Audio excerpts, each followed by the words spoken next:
É isso que o seu constrangimento sinaliza. Então, o seu constrangimento sinaliza que você está no caminho certo, que você está quebrando uma regra social. Mas é claro que o teu paciente não esperaria isso de você. E aí você precisa explicar para ele por que você está fazendo. Hoje a gente vai falar de constrangimento, de como é que a gente faz para perder o constrangimento na hora de falar com o nosso paciente. Da onde vem esse constrangimento? Que história é essa? Por que a gente fica constrangido de falar desse assunto com o nosso paciente? Né? Quando a gente fala aqui que a sexualidade é um assunto que é importante para a vida das pessoas, são questões que mobilizam a gente porque falam do que é normal, do que é adequado, de se eu vou ser abandonado ou se eu vou ter afeto, se eu vou ser digno de ser amado, se eu vou ter a minha dignidade física respeitada, se eu tenho valor, se eu não tenho valor. Tudo isso está de pano de fundo ali na questão da sexualidade. Então, são questões que mexem com as pessoas muito para além da relação sexual em si. A relação sexual em si, às vezes, nem é o foco, mas tudo o que ela significa. E por que eu estou colocando isso para vocês? Porque tudo isso que a sexualidade significa é que faz a coisa virar um imbróglio. É ou não é?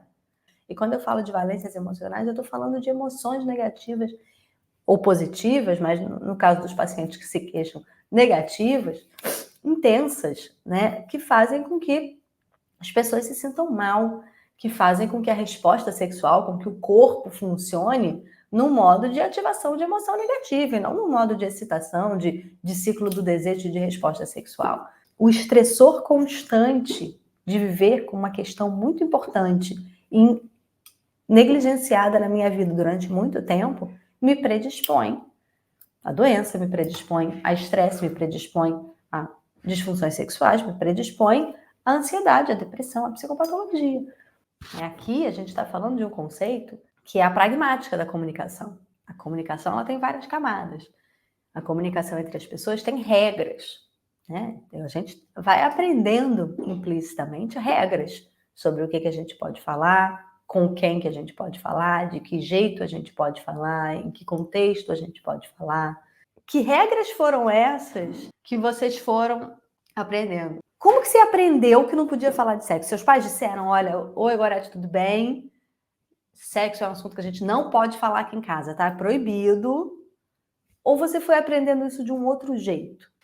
A gente muitas vezes vai aprendendo a não falar de sexo com os pais, porque a gente fala ou a gente traz algum assunto, criança normalmente, né? E os pais ficam como? Tranquilos, natural, ou eles ficam constrangidos, fez cara de que aquilo ali não é bem-vindo. É isso um pouco que a gente faz com os nossos pacientes, né? O paciente chega no teu consultório e ele não sabe muito bem o que esperar, né? Quem é que está dando as cartas ali no consultório? É você, na maior parte das vezes. Quem está numa posição hierarquicamente de poder é o profissional. Ele vai balizando isso pelo comportamento, essas regras vão sendo compreendidas. Então, se eu, profissional de saúde, nunca perguntei da sexualidade do meu paciente, é muito provável que ele entenda que a sexualidade não é um assunto ali. Emoção é sintoma, né? Não no sentido de doença, mas no sentido de sinal. São habilidades super importantes, são emoções que, no fundo, são habilidades de leitura do ambiente. Então, assim, não tem ninguém aqui fazendo isso, por que eu vou fazer? É constrangedor. Ou em algum momento ficou clara uma regra de que esse assunto não é bem-vindo, esse comportamento não é bem-vindo, não é esperado isso de mim. Como é que eu aprendo isso? Às vezes diretamente, mas na grande maioria das vezes a gente aprende observando o comportamento dos outros. Então, essa habilidade humana que faz você se sentir constrangido para falar de sexo com seu paciente, ela vem lá da sua raiz evolucionista. Então, o constrangimento que a gente sente vem do fato de que a gente não vê isso acontecendo. Então, é muito rápido, é muito intuitivo esses aprendizados. E aí, como é que eu venço esse constrangimento? É a pergunta, né? Como é que eu faço para construir naturalidade em relação à sexualidade? E aí eu posso dizer para vocês que não é fácil a gente desfazer esses aprendizados. Porque eles não são aprendizados muito importantes para a espécie. Eu não estou aqui achando que a gente vai viver num mundo onde a sexualidade não vai ser tabu. Porque a gente tem comunicações maciças de que sexualidade é tabu. Esse é um dos aspectos super importantes da cultura. Mas a gente vai ter que lidar com o constrangimento, né? Ou seja, nem todo constrangimento que eu sinto significa que eu estou agindo de forma socialmente inadequada. Mas a gente está exatamente abrindo espaço no nosso consultório para falar de alguma coisa onde a pessoa não tem espaço para falar em outros lugares. Então, é claro que vai dar constrangimento, tanto em você quanto no seu paciente. Mas o que eu posso te dizer é que os pacientes precisam muito e eles normalmente recebem de muito bom grado, mesmo que você gere constrangimento neles.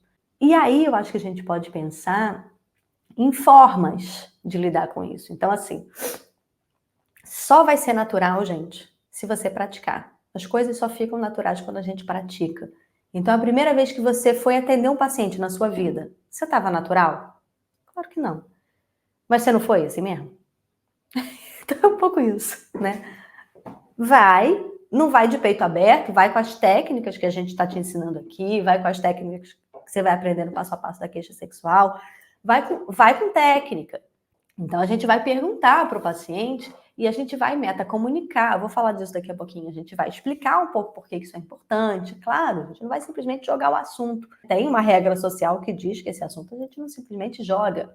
A gente explica por que está jogando, né? Mas o constrangimento vai ficar por ali um tempo, até você ir conseguindo fazer isso de forma natural. E o único caminho para ganhar é você praticar.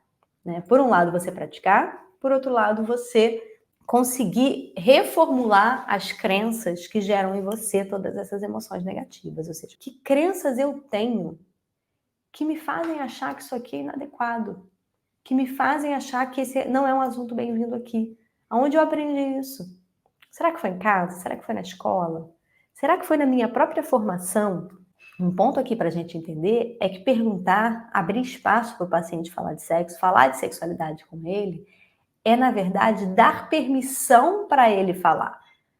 Não é querer tirar informações do paciente. Tem questões com a história da anamnese muito estruturada, porque eu acho que o paciente não foi ali para ser questionado, pelo menos no primeiro momento, né? O paciente foi ali para ser escutado, para ser acolhido, para achar que alguém vai resolver a vida dele. Foi para isso que ele foi ali, para fazer um vínculo com você, para então você começar a fazer propostas que normalmente nem são as coisas que ele tinha pensado originalmente. A gente poder abrir permissão é nosso papel. Principalmente num assunto onde as pessoas, na dúvida, não falam. Porque em lugar nenhum é melhor eu falar de sexo na dúvida. Você pode perguntar assim, e a tua sexualidade, você tem alguma queixa nessa área? A sexualidade é um aspecto importante da vida das pessoas, da sua vida. Então, eu queria que você ficasse muito à vontade de trazer assuntos da sexualidade aqui se você achar pertinente. Percebe que, na verdade, eu não estou querendo saber da vida sexual da pessoa na anamnese, eu não estou fazendo inquérito na anamnese, naquele momento que a pessoa, coitada, não foi te procurando para falar de sexo. Ela chega lá, você está com itens na anamnese para a pessoa responder, acho over. Acho que não precisa. É muito distante da regra social. Mas a anamnese pode ser um momento em que eu vou perguntar como uma forma de abrir espaço para metacomunicar. Metacomunicar é falar da comunicação. É falar do não dito, né? Porque muitos aspectos da pragmática da comunicação, os aspectos comportamentais da comunicação, eles são aspectos que a gente normalmente não precisa dizer. Tipo essa história. Posso falar de sexo? Não, bastou uma cara feia que eu já entendi que não posso falar. Ninguém precisa me dizer, olha, não pode falar de sexo, tá, criança? Então, quando a gente fala de permissão transversal, por que ela é transversal? Porque ela não é pontual, porque ela não é só na anamnese. Eu transversalmente, ou seja, ao longo de todos os meus contatos, ao longo de todo o processo terapêutico, eu vou construir uma permissão, uma possibilidade. Eu posso construir isso de diferentes maneiras. Eu posso perguntar ativamente, né? Então, eu posso, por exemplo, mencionar isso na anamnese e eu posso voltar a perguntar isso em outro momento. Porque se eu, que sou quem está dando as regras ali na relação, profissional de saúde, se eu que sou profissional de saúde pergunto, eu estou dando permissão para o meu paciente me responder, é ou não é? Eu estou dando permissão para ele me trazer aquela questão num outro momento. Se eu estou contrariando uma regra social, se eu estou criando um ambiente onde aquelas regras precisam ser diferentes, eu preciso conversar sobre essas regras. Como é que eu converso sobre essas regras? Metacomunicando. Eu vou dizer, demonstrar, eu sou sempre a favor de dizer, que acho que facilita o entendimento, mas enfim, eu posso também demonstrar perguntando, falando eu mesma de sexualidade, tendo uns livrinhos aqui de sexualidade. Tudo isso comunica, né? Mas eu também posso dizer, a sexualidade é um assunto muito importante. E é função do profissional de saúde, como eu, falar e perguntar e abrir espaço para você falar da sua sexualidade. Então, estou aqui fazendo isso. Tem algum aspecto da sua sexualidade que você acha que a gente poderia conversar? Eu vou dizer para essa pessoa, não vou ficar enchendo o saco dela, espizinhando ela ali, exigindo informações sobre a vida sexual, porque não é esse o nosso lugar. Se o paciente está desconfortável, o nosso papel é trazer ele para um lugar de conforto. Mas, o que eu vou fazer? Vou pegar esse paciente e vou ajudá-lo a, em outro momento, onde eu achar que aquilo faz sentido, perguntar da vida sexual. Fez sentido? Então, assim, ai meu Deus, será que eu vou ser mal interpretado? Você só vai ser mal interpretado se você não explicar. Por isso que eu sou a favor de explicar claramente, principalmente quando a gente tem outras camadas, se eu tenho uma relação de gênero, né? Se é alguém que vem de um lugar social onde falar de sexualidade é muito mais esquisito. Enfim, aí talvez eu tenha que explicar mais ainda. Quanto mais a gente entende e muda as nossas regras sobre que esse assunto é um assunto tabu e a gente não pode mexer, mais facilmente eu vou tratar disso com naturalidade e vou lidar tanto com o meu constrangimento quanto do meu paciente.